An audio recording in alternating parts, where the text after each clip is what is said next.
that would be helpful. So it's 1 minute after 5. I think that we will have a few more people join us, but let's get started. I think we have few enough people that we can very quickly go around the horn and introduce ourselves, starting in my upper left with Eva. Just a brief introduction, Eva. Hi, my name is Eva Sebestov, and I'm the director at the Ely Chamber of Commerce, and thank you for allowing me to attend. Welcome. Mark Shackleton. I'm the owner of the Grand Marais Subway in town. Terrific. Dallery. I'm Dallery Brown, and I work in human resources for Odyssey Resorts. Thank you. Beth Kennedy. I have Birch Bark Books and Gifts, but mostly I've just been hiring international students for the last, I think 20 years. So. Terrific. Clay.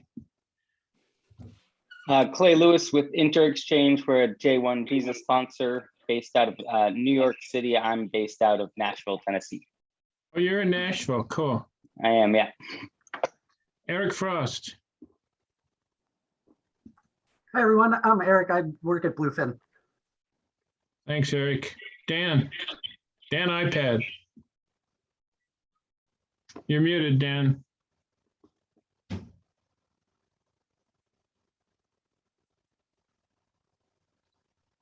Still muted.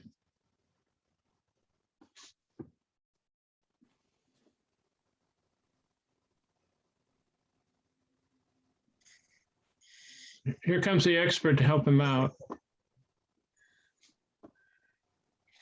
There you go. Okay, you got me? Got you. Dan from Blue Water Cafe. Been hiring kids since 1988. There you go. Thank you. Todd. Hi, I'm Todd Miller. My wife Susan and I, we own and manage rental cabins here in Grand Marais, essentially 2 small resorts, and we run a management company. And Terrific. Other little things, but that's about it. Other things. Brian Sherburne. Hi, Brian Sherburne. I'm with Grand Portage. Thank you. Linda. Hello, Linda Jurek, Executive Director of Visit Cook County, soon to be the single director model for the Chamber as well as Visit Cook County.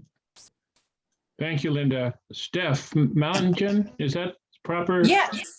Yep, Steph Malligan. I work for the Best Western Plus Superior Inn. I work from home, but in bookkeeping and also helping in hire employees. Terrific. Katerina, also from Best Western, right? Yes, hi. I'm the Director of Operations at the Best Western. Great, thanks. Betsy Olivanti. Yes, hello, Betsy Olivanti. I am a colleague of Pat Campanero from the Northland SBDC. Thanks for letting me come. Sure. Jen. Hi, I'm Jennifer Kennedy, and I'm calling in on behalf of my husband, Dan Kennedy, for the Best Head Shop. Terrific. Sam Hedstrom. Actually, Abby Tofty, and I'm also making dinner for my kids, so I'm going to be in and out. But I am representing the fisherman's daughter for this call. Terrific. Great. Bruce Martinson. Hi, this is Cheryl Martinson standing in for Bruce. We're down at Superior Ridge in Schroeder. Thank you, Cheryl. Glad to hear from you. And Danny Kennedy, the other half of Jen. That's correct. Great. So we have with us Clay Lewis from InterExchange. His exact title is Employer and Community Engagement Manager. And he has to leave fairly soon to pick up a child at daycare. We need you to mute if you're not, except for you, Ken Riddle. I don't know that you'd get back. Anyway, Clay has to go pick up a child fairly soon. So Clay, we would like to start with you. If you could update us on where we are with the J1 program. It's been through a rather rough patch. You had some figures that traditionally there are about 1,800 J1s in Minnesota, and this last summer there were 257. And you were the one I passed around the survey that you sent out, and you're trying to put some pressure on the Biden administration to get back to where we need to be. Where are we now? Thanks, Jim, for the invite to come on the call. It's great to see you all. I think many of you guys work with my colleague, Becky Davis. As I think everyone on this call is aware, the visa processing backlogs this summer really impacted the program, not just up in Cook County and Minnesota, but around the country. We saw, about a 30% of a normal year this year. And that was primarily due to visa processing backlogs at consular offices overseas where the students are applying, as well as the lack of prioritization for the J1 Summer Work Travel visa specifically. So other visa categories were being prioritized in those embassies and consulates overseas where the students that come on the Summer Work Travel program are interviewing. So though, we worked hard over the last year to try to rectify that, working with consular services, the State Department, the Biden administration once they took over, as well as, state legislative delegations. We are seeing a lot of progress right now. As some of you guys might be aware, the summer season is over for the Summer Work Travel program, but there is a sizable winter program where students from the Southern Hemisphere, Peru, Argentina, Costa Rica, Chile, go to typically winter destinations, often ski resorts and the like. So that program is getting underway now, and students for the winter program are starting to apply for their visas. And we've seen a lot of improvement in the visa processing issues that we encountered over the summer. The Consular Affairs sent out a notice stating that their intent is to have Peru and Argentina meet 50% of Summer Work Travel interview demand, which is a large increase from what they had initially stated, and more countries are kind of following suit there. So we're seeing a lot of improvements and a lot of for the upcoming winter program, which we think are going to also translate into next summer's program. We can't really give any specifics. A lot can change between now and when the students are applying for the program next summer. And for the next summer season, students are typically going to interview for their visas anywhere from January through March and April, and even into May sometimes. So a lot can happen in that time frame. But we're seeing a lot of progress. The recent cancellation of the blanket travel bans that were affecting the Schengen region of Europe and Brazil, as well as some other countries, we see as a very positive development. A lot of the summer travel participants were included in the Schengen travel ban and might now be able to come on the program for next summer. That was replaced with the new vaccine travel requirement, which we are still waiting to get confirmation on how the CDC plans on regulating that and what vaccines they're going to require. So that might impact the program for next summer, but that's still waiting to be seen exactly how they're going to interpret that. News is coming out every day on that. So we see a lot of progress, but still some unknowns leading into next summer.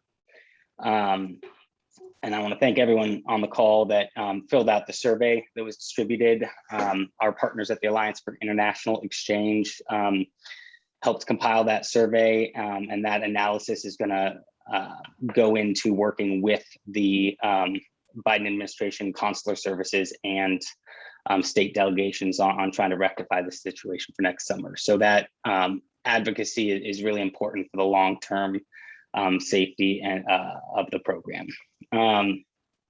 But all of that being said, we see a lot of interest and demand for the program on the participant side. So recruitment of participants is very strong right now. Students want to come on the program.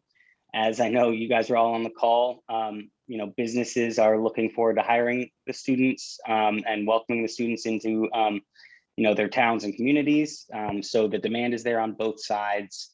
It's just getting that over that next hurdle of making sure that we can get all of the students their visa interviews and visa situations resolved, which we have seen a lot of progress between the beginning of this last summer and season and this upcoming winter season. Great. I should add the Schengen area he referred to is basically the area in the EU where you do not need to show a passport to move from country to country. So it doesn't apply. That doesn't apply to Eastern Europe, where many of the people who have traditionally come here come from, right? Mm-hmm. And I should also add, I should have added at the beginning, there's a long history of J1s in Cook County, and there are people like Beth and Dan who have been in this program for a very long time. In a way, it's like the rest of the country has finally gotten the problem that we've had forever. We simply are too small community with too seasonal a need to generate the workforce that we require in the summer, particularly, although there is a contingent of J1s working at the ski resort and some other very busy winter places as well. Does anyone have questions for Clay? Let's go with Beth first. I guess my biggest question is, do you have any countries that you think are more likely to be available next summer than not? That's a good question. Right now, I think a lot can change for each of these countries between now and then. The countries that did end up processing visas this year will likely be able to process visas again next year. But that is contingent on, how the pandemic is affecting consular services in that country. I can't say specifically each country. Can you tell us who were able to come over this year? Which countries? We had a variety. Romania, we had students from Colombia, we had students from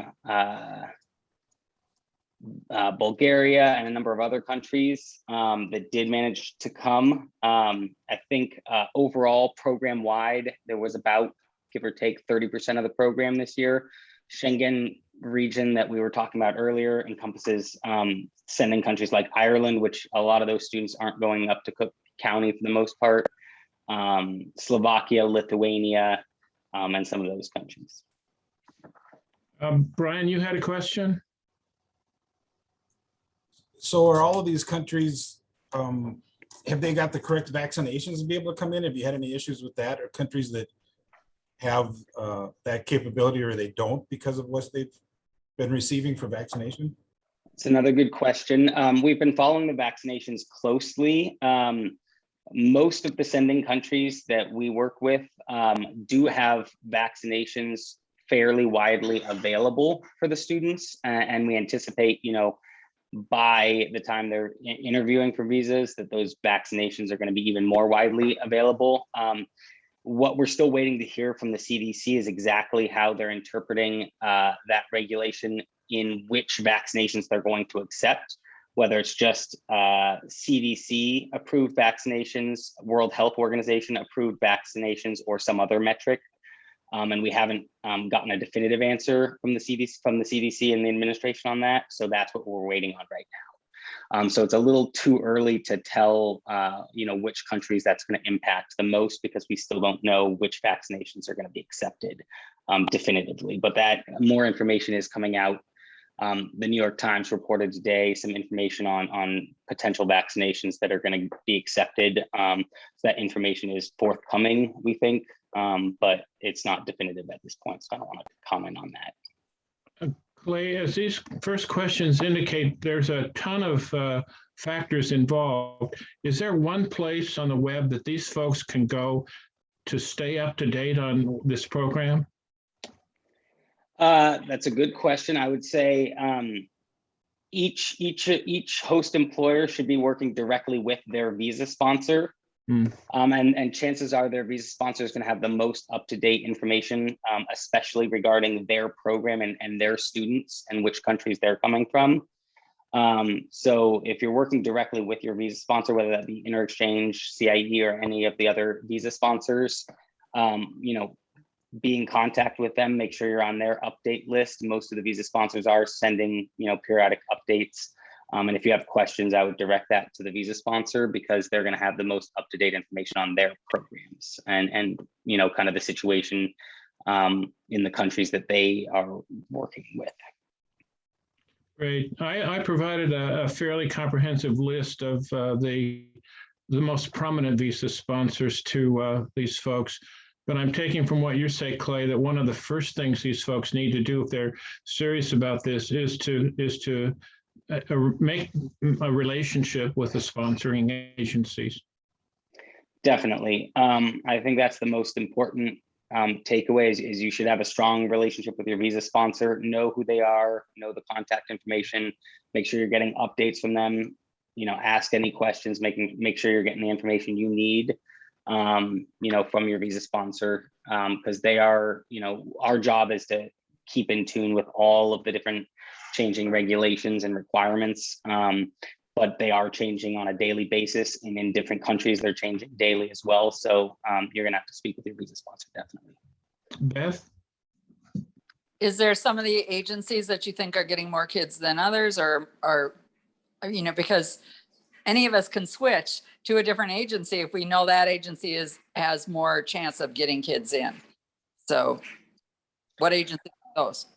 For the visa sponsors, I can't really comment. I don't know how, what the numbers are for other visa sponsors. I know we've had a lot of success, over the past year,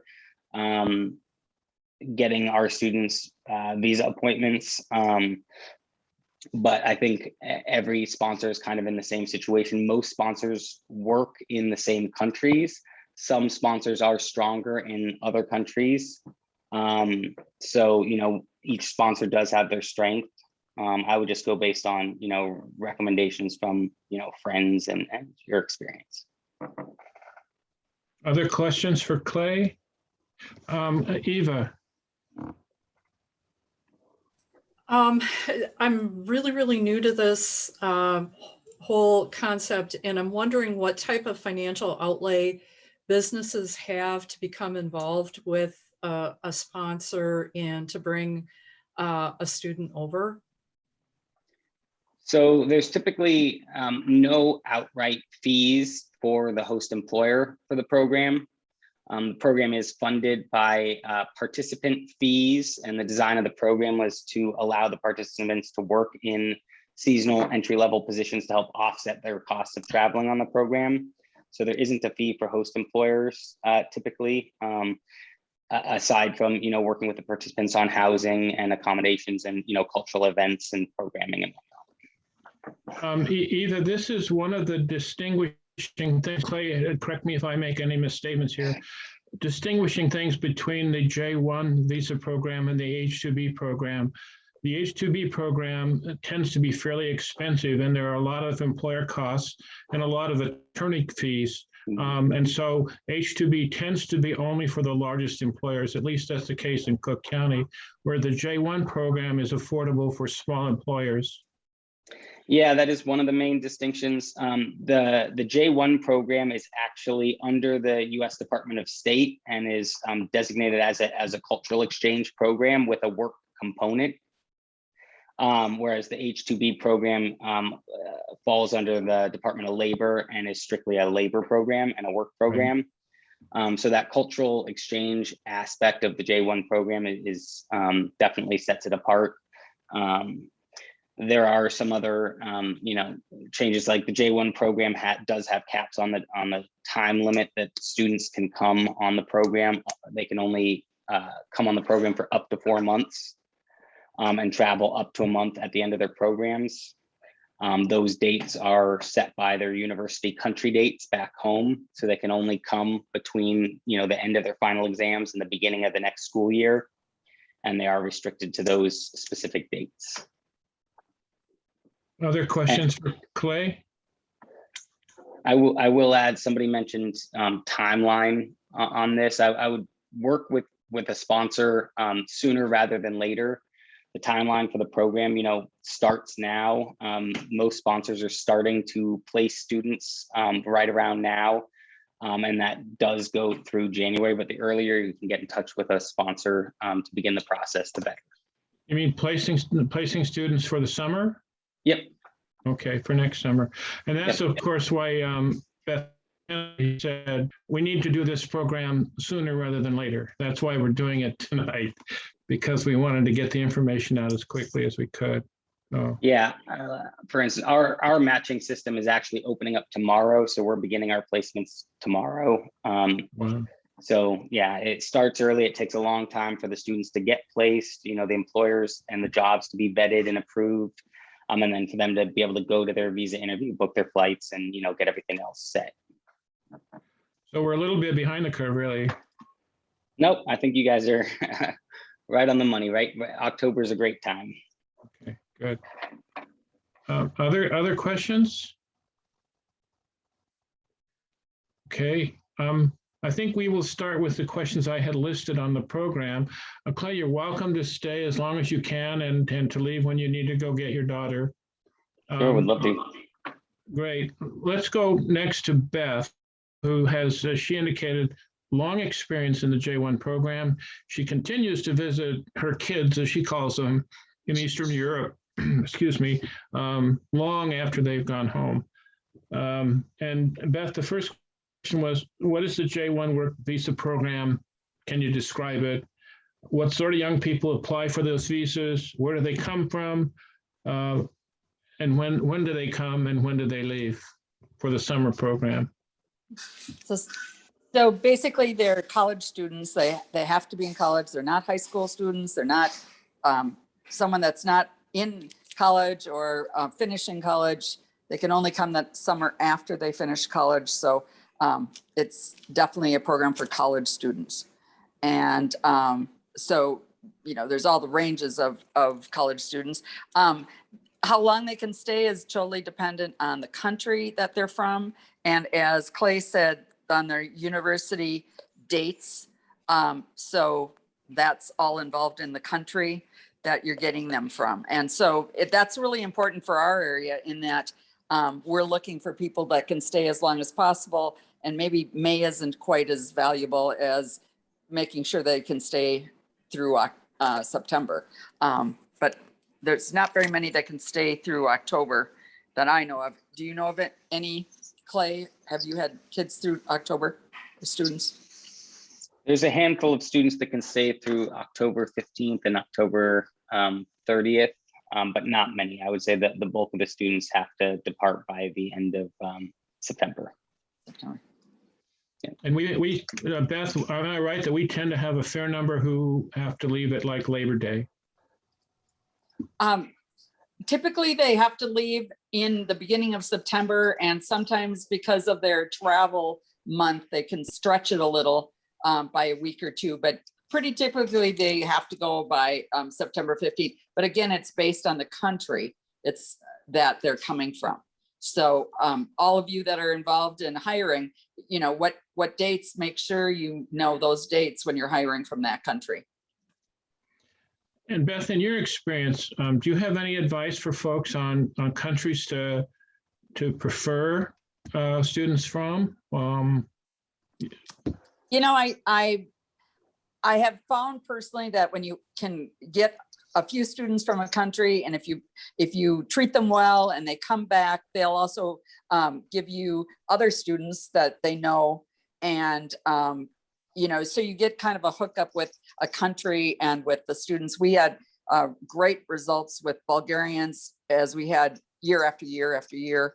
I know Bluefin's had good results with Bulgarians too. And most lately, we've had Lithuanians because we had an ad that through an agency we were working with that primarily was Lithuanians. So it just depends on which country, you know, it's not really, I mean, I know IGA has had Chinese, they've had Turkish. I just haven't had any connections with those countries, but the better you can, you know, if you can get your students to refer other students to you, it's always better because they can explain what our town is like, what our country's like, you know, what our area is like, and they're more loyal that way, as I've found. So that's something that you build up over the years, basically, is what you're saying.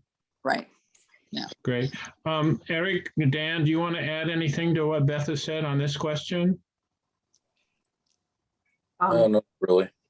Yeah, no, I think that is really all encompassing. I really like to try and have either Zoom calls or phone conversations with the participants prior to their arrival and kind of set those expectations. I think that's really important. It also gives you a really good gauge of their language level, which can help place them in, you know, depending on the roles that you need to hire for. But yeah, you know, rather than geographic specificity, I would say, you know, they're all individuals. Everybody comes with a different set of expectations and a different set of skills to be able to contribute. And am I right? I've heard stories that some countries are extremely careful about where they place their students and are apt to show up. Consulate people show up unannounced and require that they be shown the students where they live and all of this. So the countries these kids come from pay close attention to how they're treated, where they end up. Is that accurate? No? Okay. I would say, oh, go ahead. Sorry. Cool. I would just say word of mouth, as Beth said. You know, I think can definitely impact, you know, where students from different countries are going. They all do talk in a lot of online forums and share advice for, you know, future students in online forums and you know, chat rooms and whatnot. So I think word of mouth does a lot. Some agencies overseas that a lot of sponsors work with to do the initial recruiting of the students might also have recommendations for students. And a lot of that is based on prior, you know, program satisfaction for students that come on the program and how their experience was in an area. Great. Let's move to the second question, which was Dan's. Dan, if you apply to employ J-1 visa holders, what are your obligations for hours of work, for living quarters, for food, transportation, other things? Well, some of the obligations you got to go with is some of the social and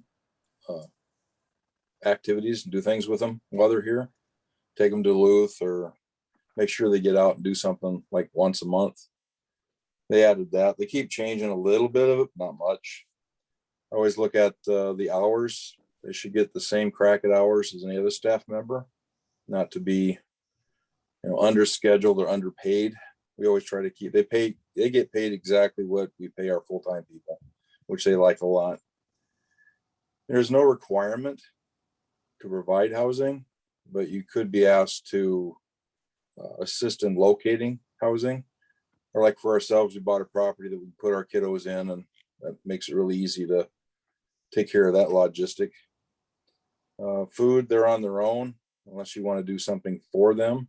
We give our crew 50% off when they're on board, which helps a lot. And other transportation needs, there's nothing that's really mandated that you have to provide rides. They can hook up with AOA or people in town, take them to Duluth quite a bit when they're going shopping, but that's right now, that's about it. Grammary does have a bicycle program that they can get from the Congregational Church. That's wow, right? Wheels for Workers, or so on the housing question, I've come to kind of understand that we're talking about seasonal workers, it is essentially an employer's responsibility, not in any contractual way, but it's just practically, if you don't provide the housing, then you're probably not going to get the workers. Is that a fair assessment? Yeah. Okay, so if you're going into the J1 program, having housing for these folks is pretty imperative. You don't necessarily have to own your own housing, but you have to somehow contract with somebody, you know, Yeah. so that they can rent, because otherwise they're just out there fighting with anybody else that's trying to find housing, and you know, they show up and they need a house that day. That it's not like they can shop around for a week or two. Right, they don't know the community, they do not have transportation, yeah, okay. I can speak from the sponsor perspective. You know, we're required by program regulation to ensure that the students are going to have access to safe and affordable housing and transportation. So we have to, you know, before we place a student, make sure that they're going to have access to that safe and affordable housing. So while there's no requirement, you know, by some means, either the student finding housing on their own, usually with assistance from the employer, as you guys were talking about, or, you know, employer provided some means of, you know, housing that they're going to have, you know, before they arrive, so that they're not, you know, on the street. And, you know, those different, you know, that different assistance goes a long way, you know, in recruiting the students and getting them, you know, to work for your business. To, you know, the more help you can offer them, the more, you know, guidance and assistance along the way, you know, the better. And students really appreciate that. And that, you know, definitely comes into play when they're looking at job selection too. Great. Beth? I'm wondering, as long as Clay is still here, what is the price, what is the salary range, the wage range that you're seeing, you know, across the nation? What makes this?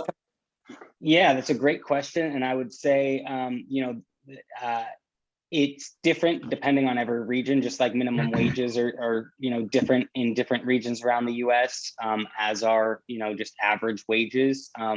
You know, the average wage in Cape Cod is anywhere from $15 an hour up to $22 an hour for most of the some work travel, you know, positions. That being said, housing, you know, is often significantly more expensive up there as well. So, you know, when students are looking at it, they're looking at, you know, the complete package, you know, how much am I going to have to pay for housing? You know, what's the wage going to be? So the wages are different depending on the region and the area.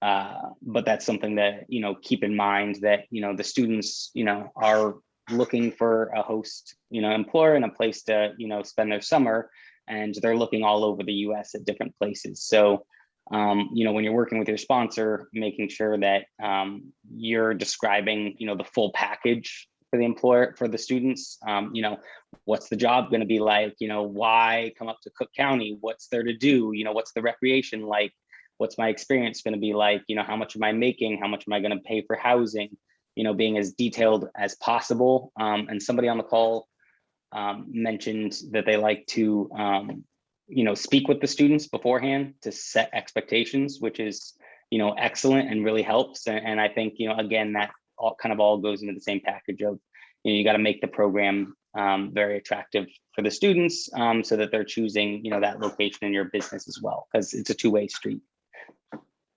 Great. And of course, what Clay was saying makes the point that while we're talking about an employer practically needing to arrange the housing or have the housing, that's not free to the student. The student will be paying rent.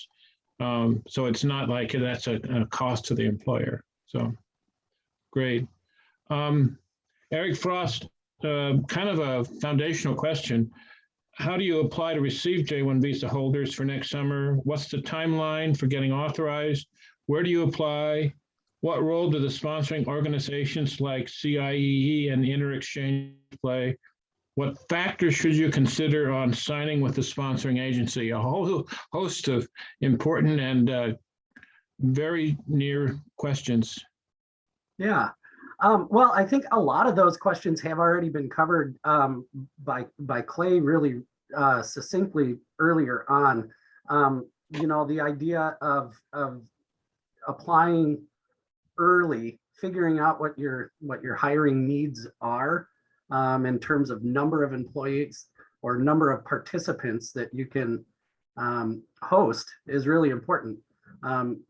You know, and again, like Clay was saying, you know, these guys, they're in college, and I think really the most important thing that I consider when thinking about J1 work and travel visas is that ultimately this is a cultural exchange program. This is not a labor fix, you know. I mean, they do work, but it is ultimately they're coming over to experience the United States. And I think that the more that you can do to show how you're going to engage them culturally is the best thing you can do. It's significantly different than say the H-2B program, and the fact that they are looking at entry-level positions. Many of them come from rather affluent backgrounds, and so just the costs for them to participate in the program is significantly higher than what you know, many people in the US would be doing these jobs. You know, whether it's front of house, back of house, you know, really anything. And I think it's really important that we as a community stay committed to that cultural piece, because it's really what has made Cook County attractive for the J1 program over the last, you know, 15 years, 20 years really. And so again, developing that relationship with your sponsoring organization, really making sure that they're looking in your best interest and can highlight your jobs, your offers, to make you kind of stand out from, you know, well, geez, if they are going to go to Martha's Vineyard for $21 an hour, how are we going to compete, you know? So yeah, in terms of how early, I don't think it's ever too early. You know, I mean, obviously each sponsoring agency has different sets of deadlines, but you know, I try and keep myself abreast on what's going on in the consulates for the countries that we've had really good success with. And these last 18 months have been even more important to do that, you know, figuring out how long it does take somebody to get a visa appointment. You know, is that visa appointment going to be actually met? Are they going to be able to get through? You know, that's something that's a little bit new, you know, and just learning more about where these students are coming from and what's going on in the ground in their home country, I think is really advantageous for anyone who's looking at this program. Thank you, Eric. Let's go to the next one. And this is for Dan, Beth, and Eric. Some employers do not actually sign up for J1 workers, but they provide them with additional hours of work on top of their schedules with their primary employers. How does that work? I mean, we have some employers in town that are known for that, and I was just curious. It is allowed, right? It's not, Beth. Well, I would just say that we usually try to connect with another business so that our schedules work together and that we can go back and forth, so that, you know, some kids are working during the morning shift and then we flip it and they go to somebody else. And then, so, you know, so we have 2 shifts and then those kids can work another shift at a different place. But it's nice to be able to have that set up ahead of time so that the students have immediately and they're assured for a second job, and those schedules are going to work together. Now that doesn't always work out. It depends on if you can find another employer that is willing. Otherwise, the students have to go out and basically look for another job themselves. And that sometimes, you know, you get clash of schedules. So that's what happens for us at least. Eric or Dan, anything to add to that? Oh, I'm sorry, Clay, go ahead.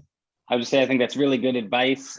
You know, working with another business to set up the scheduling. And then I would just say if you are approached by students looking for a second job, ask who their visa sponsor is and give their visa sponsor a call. Students are allowed to work second or even third jobs.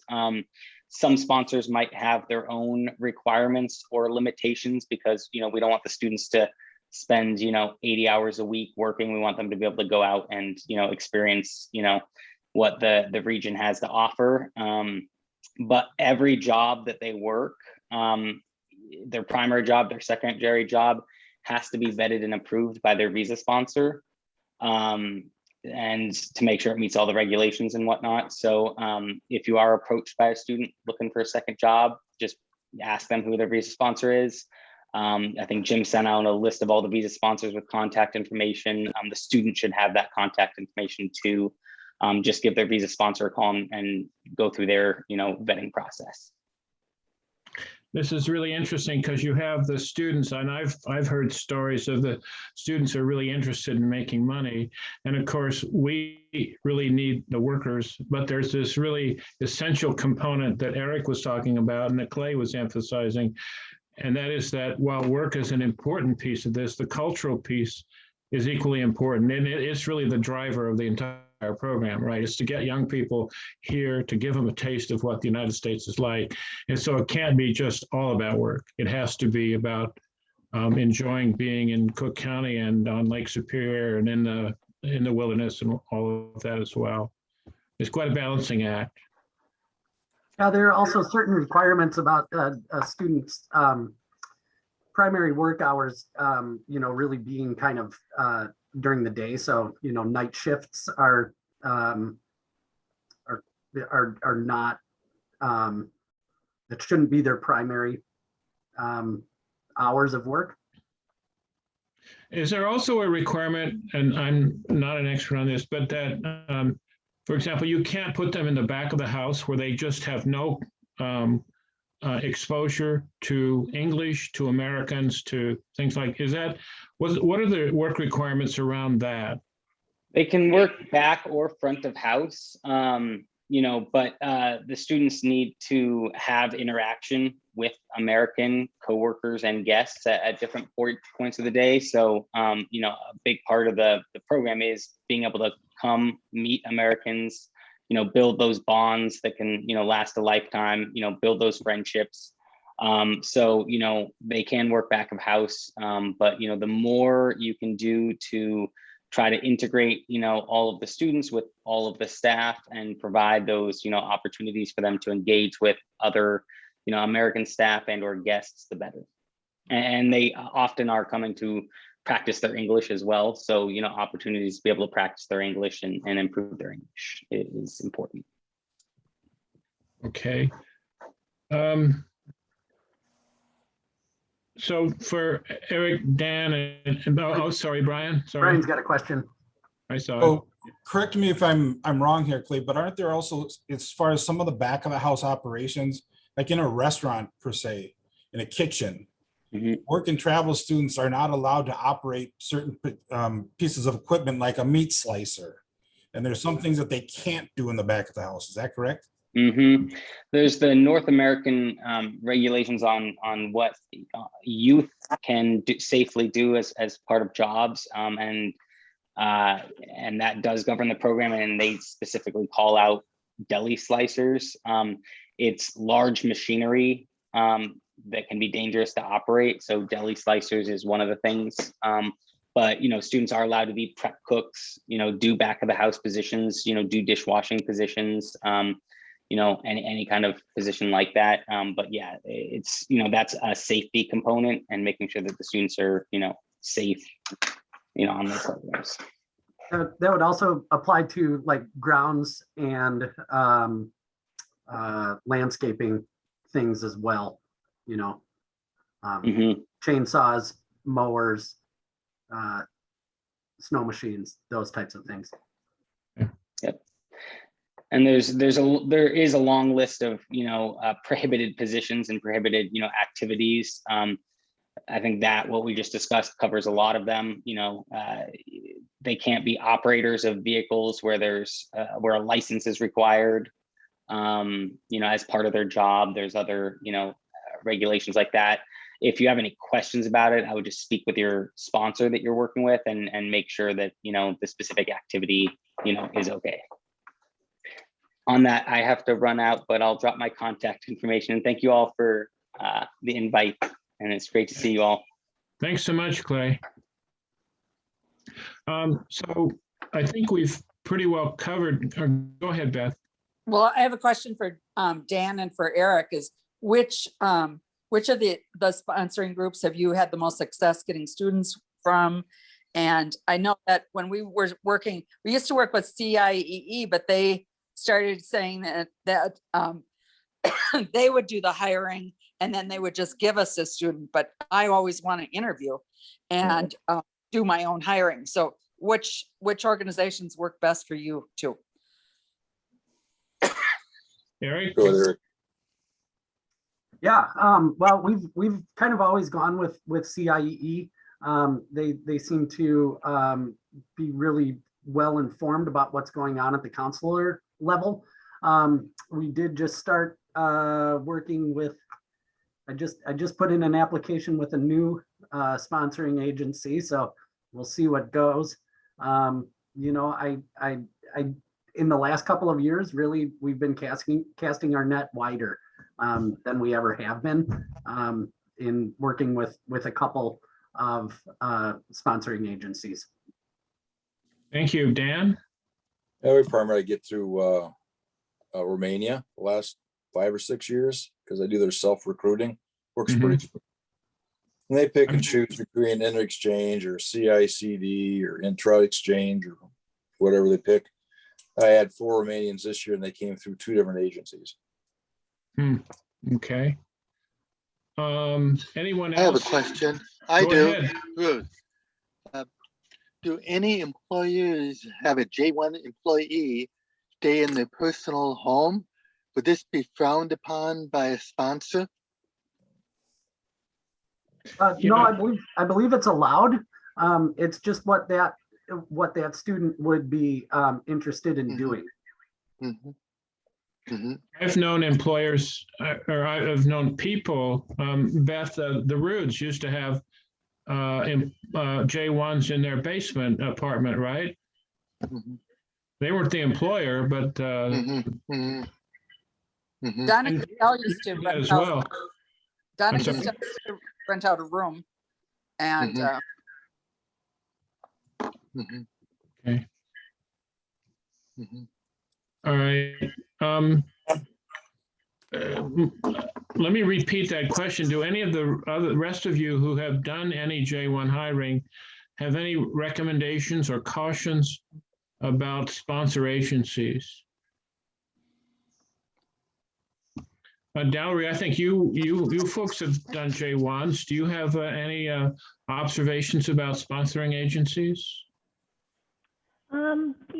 Like Eric, I like to cast the net wide, so I would typically work with probably at least 4. I like CIEE. I've used Spirit. I really like Smaller Earth, or sometimes they go under Resort Leaders. They're really, we don't get a lot, but we get, I would get some from Czech Republic and Poland, but I like that they kind of would set up these great Skype hiring fairs for me so I could interview all the students. And then I had really recently, when I was at Lutheran Resort, I was working with Greenheart Exchange, and I really like them too. So I'm hoping to maybe build a relationship with them again. Okay. One of the takeaways here is that these are not exclusive relationships. You can have relationships with 3 or 4, right? So if you were, would you recommend, all of you, the question for all of you, if you're someone new to the program, would you recommend possibly having initial relationships with, say, 2, 3, 4 agencies? Or how would you dip your toe in effectively? I'd try them out, see who feels right. You know, the applications themselves are pretty uniform. And so once you fill one out, it's pretty easy to fill out another agency's. They're gonna look for, you know, proof of work comp, proof of your business license, and then basically talking about the job itself, outlines of what cultural programs you're going to be able to provide to the students, housing information, what it's like, is it shared, how many bedrooms, how many bathrooms, how are they going to get to and from work, what's the cost, you know. And so once you kind of have those initial details down, it's pretty easy to you know, fill in with another agency. So I guess I'm not, but you know, the worst thing you could do is have somebody sign one of your job offers and then tell them, oh no, we don't have that job. You know, nobody appreciates that. It's not really going to build any goodwill. And like Clay was saying, they do talk. So, Yeah. you know. Okay. And a question for all of you who've had J1 workers here. Is this a program you recommend to your fellow employers in Cook County? Is it a reasonable, partial at least, solution for the staff shortages that we've been experiencing? Comments from any of you? Beth? I think it's hugely beneficial. Definitely. For the county. You know, I think that our visitors are used to seeing people from around the world, and it's part of what makes their experience. I also think that we do a really good job of hosting J1 students as a community at large.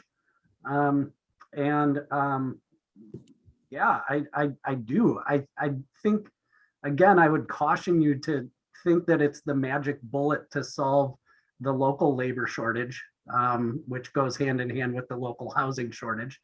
You know, it's not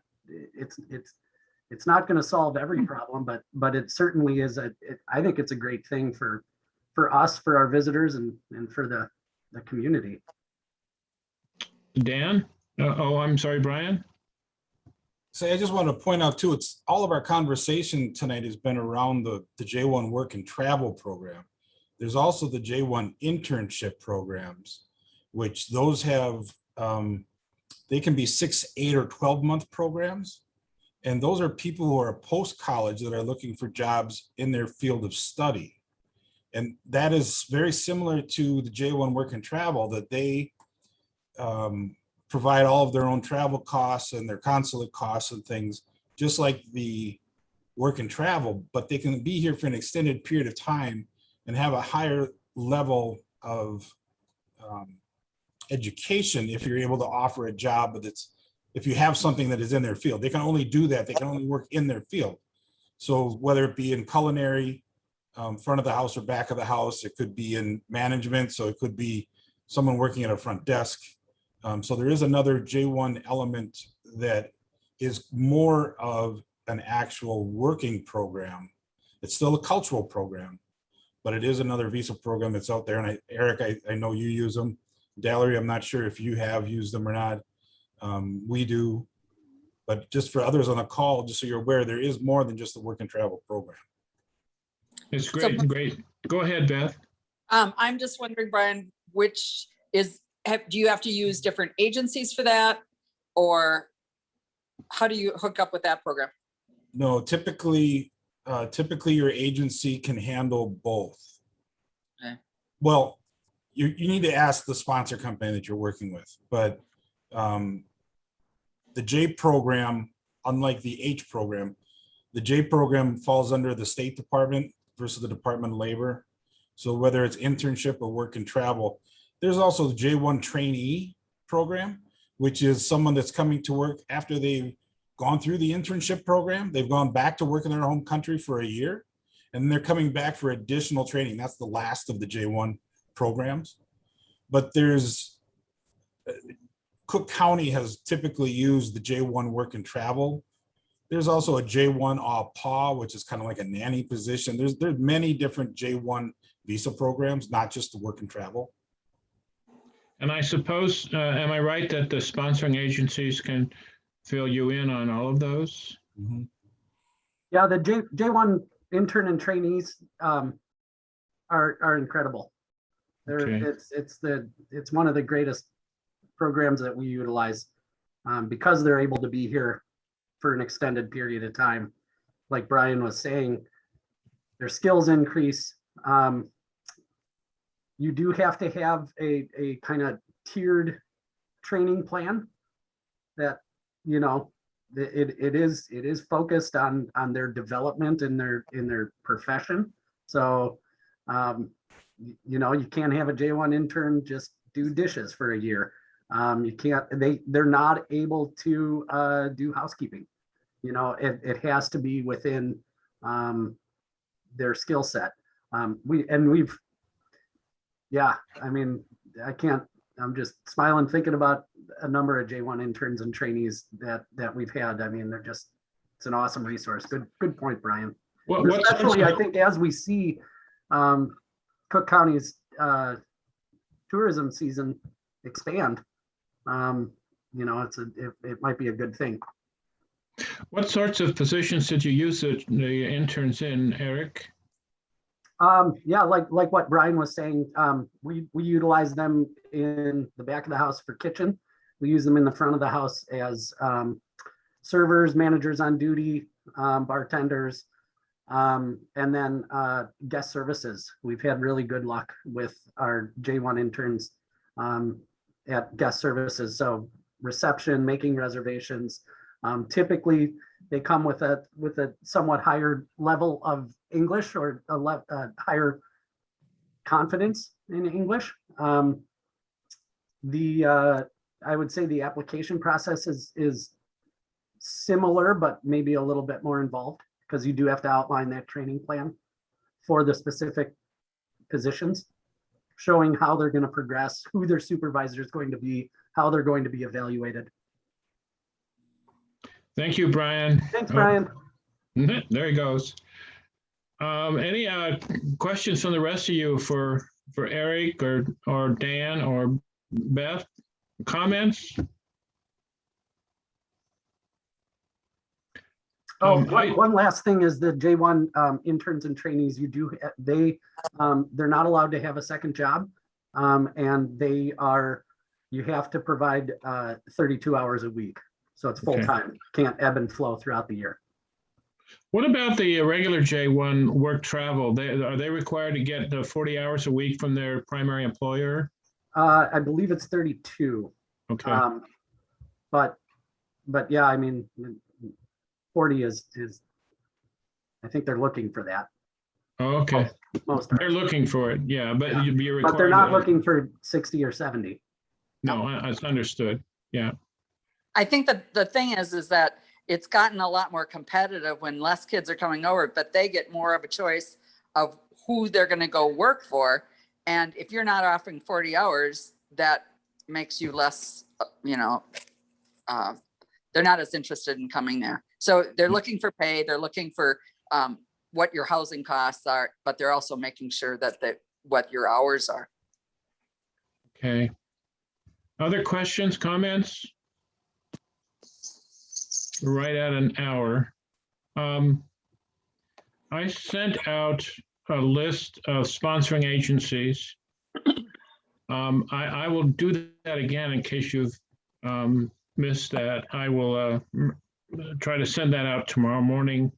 The most important takeaway I think I've gotten from this hour for employers who haven't been in the J1 program and want to start is to decide fairly quickly who you're going to choose as your sponsoring agencies and make contact with them and get signed up to move. Am I right in that? I would agree. Okay. Can I ask Eric? Go ahead. Okay. Eric, I'm wondering about your you said you worked well with CIEE, but the last time I started working with them, they wanted to do the interviewing and just basically give us a student after it was, all done. And because I want to at least hear their English, I like to interview. So how do you work with that? Well, I think we're in a little bit of a different boat because we have multiple positions that we fill with J1 work and travel folks. And so it's less of an interview process as it's more of a kind of an evaluation process about, okay, well, this person has really kind of a good personality for this position. This person's English is going to be hard to utilize in a guest-facing role. Perhaps they're more well-suited for other jobs around the resort that are housekeeping or something along those lines. So have you been able to interview after CIE has presented you with a student? Yeah, basically, yep. They say, hey, we have this student who's interested in your job. Do you want to meet them? And yeah, I always do. Okay. So it sounds like it's still possible, Beth, to do an interview. Yeah, it's a little bit, I guess it's a little bit backwards. I don't interview them before, before they necessarily have chosen us. They're pre-screening them in a way. Yeah. Okay. They're basically saying you have a job with this employer, and then you as an employer, I suppose you could say no, but you're really presented with somebody. We just don't have as many jobs as, basically we have, one job and people do all phases of the gift shop. So, so we want them to have good English. We have a certain skill set that's necessary. So. Terrific. Eva, has this helped as Ely looks at getting into this? Absolutely. I've learned a ton and have been taking copious notes here. So I really appreciate, being allowed to sit in on this and just learn more about it. Good. I will be posting this video on YouTube and give you a link, send out a link in the Zoom cloud as well. So for folks who haven't had a chance to see it live, or if you want to go back and refresh. So anything else for the good of the group from anyone here? Well, thanks very much to Eric, Dan, and Beth for participating in this and providing all the information that you have. It's been terrific, and I think you've gotten people off to a very good start if they want to get involved here. And again, I will endeavor to put out a list of the sponsors